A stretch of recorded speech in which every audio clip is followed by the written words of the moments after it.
In this guide, I'll explain how to redact a PDF efficiently and securely without revealing hidden data. To start, go and look up redactable.com. The free version is limited, but you can sign up for a paid version with a discount code.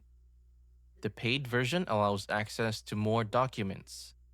To redact the document, open a file by clicking on Upload File on the top right and choose one or multiple documents. On the Redaction Project section, click on Open and find the document you want to redact again. Choose the type of redaction you want to do, such as Auto Mode, which scans through the document and finds potential redactions. You can select which desired redactions and switch between tools at the top or preview them to see their appearance. Finally, press Finalize Redaction in the top right to process the redaction and download it to your computer.